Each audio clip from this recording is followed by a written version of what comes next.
All right, Mr. Higginson, welcome back to the Abington Heights High School. You've come here today to talk about your life, your achievements, and we're wondering for people who don't know if you could give a little introduction about yourself.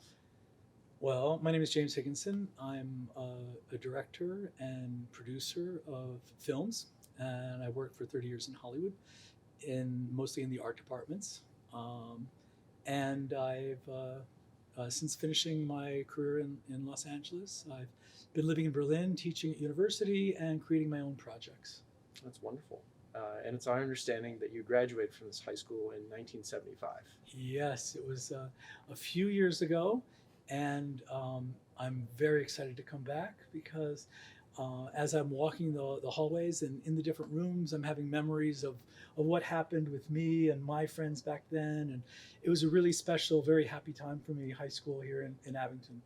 That's great. And how much of the school and the community would you say have changed?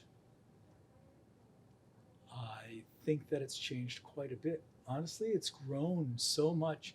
I mean, back then, if you want to just look at the schools, our junior high school was the elementary school that is now. Grove Street was the elementary school. And we had 330 kids in our graduating high school class in 1975. I'm not sure how many you have in your graduating class now. And we didn't have media studies back then either, which is really exciting for you guys. Yep. And media studies this year has been put together. We're running through new curriculum as well. So there's every year there's something new. So, um, and we were wondering, can you attribute any part of your success in filmmaking photography to this area?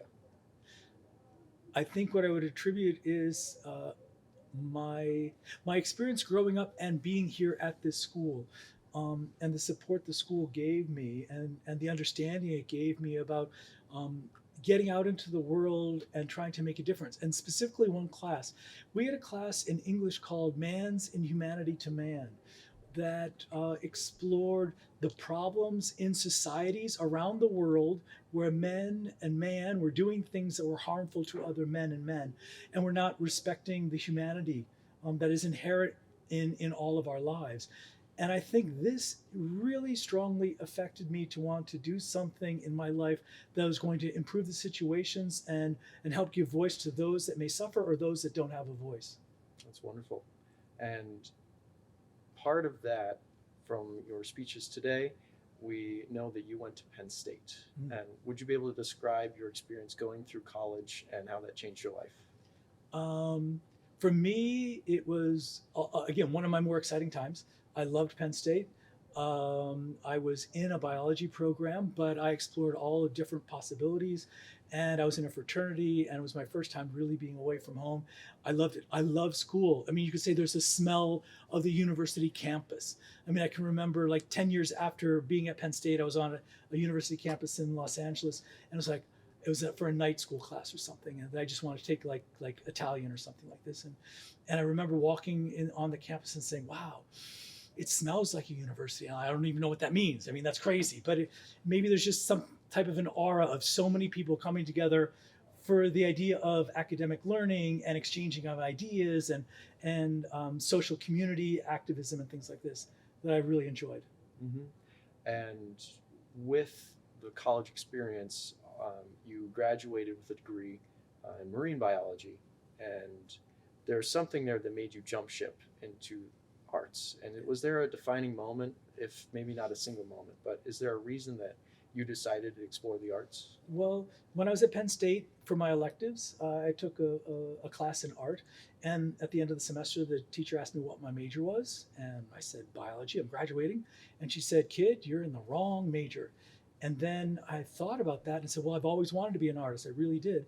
And when I was working at Boston University in cancer research, at night, I went to the Museum of Fine Arts School for night classes and put a portfolio together and started to have a group of friends that were artists in children's book illustration. And I put the portfolio together and said, okay, I'm applying to Art Center College of Design in Pasadena.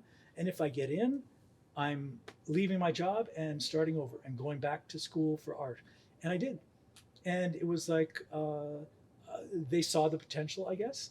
And I took the risk of putting in the time to make the application and then making the decision that if they were positive, then I was going to move forward and change my life. I can always return and work in research in biology. But I can't always have the opportunity to move forward with my passion, my hope, and my dreams. We could say multiple careers Yeah. that you've went from filmmaking to more advertising to everything in between. What is that difference? What is the driving force to pursue different areas of art? Well, each one of those areas has a different set of rules, you could say, in the creative process. And I'm kind of like I don't want to say ADD, but I like to do multiple things at once because I like to challenge myself, and I like to put the challenge in front of myself. Okay, I'm going to try working in commercials and see how good I can become. Or okay, I want to try working on location in film and see how good I can become. And then okay, I really loved working in television and working in the studios, so I'm going to return to working in television on the studios, and I like comedy, so I'll take this job with Mad TV and worked on Mad TV for I think 12 or 13 years.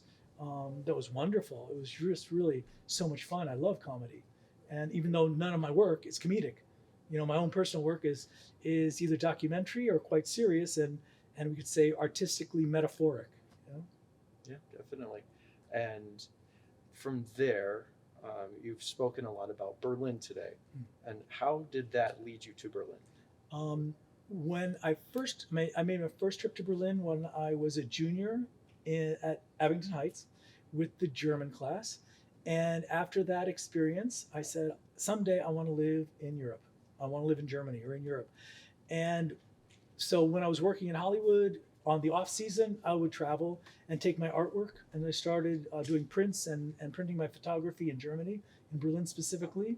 And then I was offered a really big show at a place called CO Berlin, which is the top of the top for photo exhibitions in Berlin. And from that exhibition, I was offered a job teaching at a university. And I remember I was with my friend Kiki, and I got the call and said, James, we would really like you to come and teach at the university. And I said, well, I don't know. And my friend Kiki was like, James, you were putting this out in the universe. You were saying that you want to work and live in Europe. This is your in. This is the window of opportunity. You say yes, and then you figure it out. And you can always come back and work in Hollywood and film and TV again, which I did do. So I went and moved my whole studio to Berlin and started teaching there. And for 10 years, I taught almost exclusively at this one university. And then I said, okay, I need to finish my career in Hollywood. So I came back for 2 or 3 years and worked on American Housewife at the end of my career. And now I've returned again to Berlin and now only doing still teaching at the university, but then mostly doing my own film projects. That's a great accomplishment to have doors open everywhere, to go between 2 different countries and still have opportunities available. That's amazing. With your work in Berlin, how would you describe the differences between European countries and here? It's very different. There's a very different sensibility and a very different feel.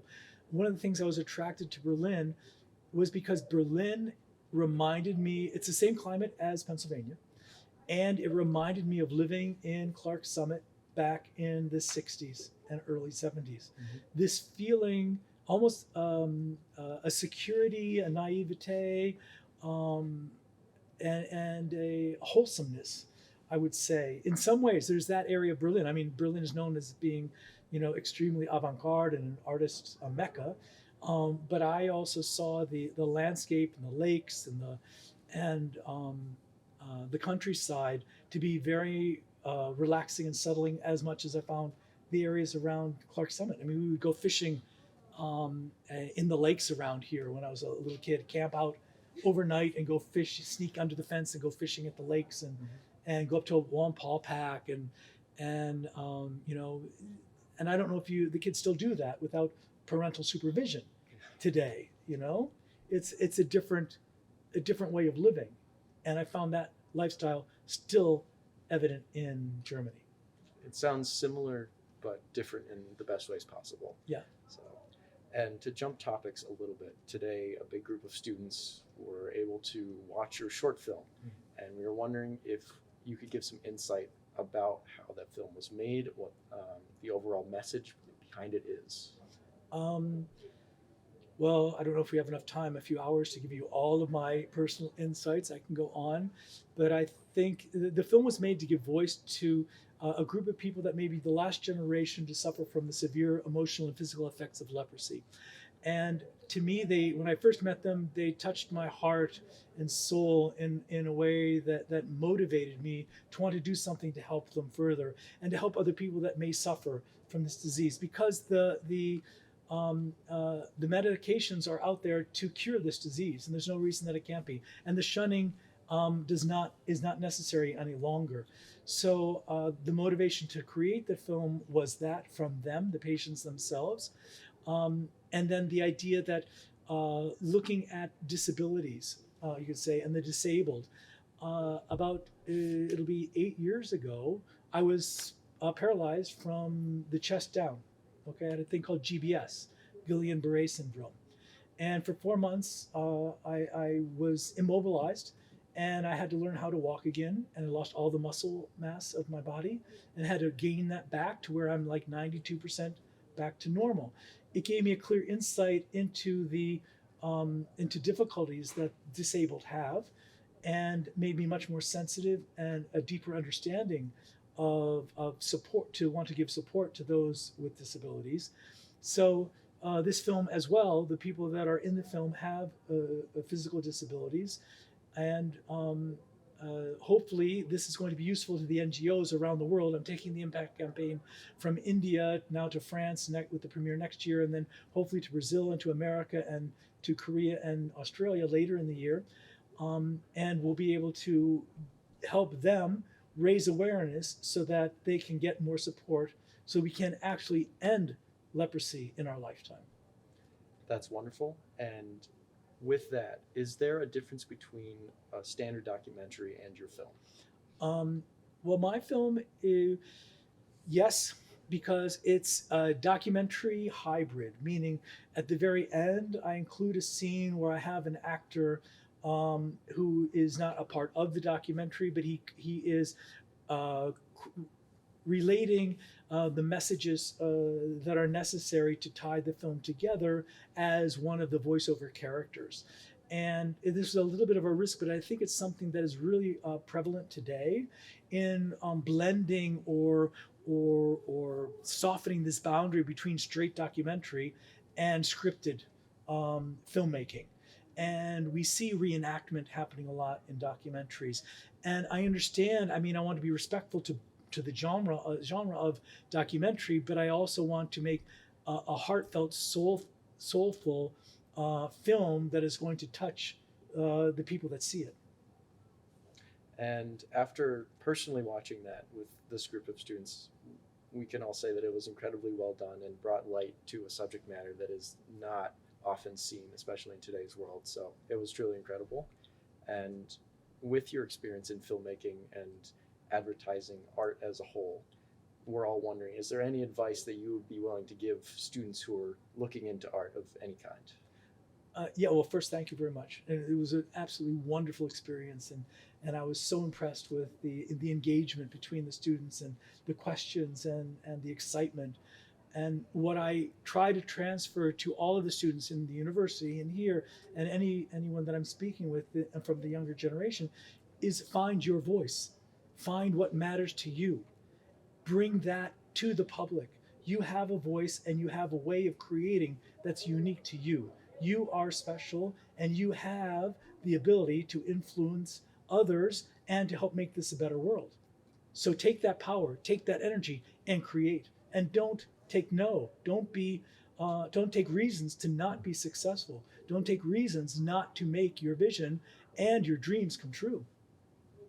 Well, thank you for that insight, because there are a lot of people who are pursuing art, photography, videography in the school now. And I think for some people today, this meeting will encourage them to make that jump, take the risk that they need to make the world a better place. So we really appreciate you coming today from across the world to talk to us and spread your wealth of knowledge. So thank you. Thank you. It's been my pleasure. Absolutely. Appreciate Thank you. it.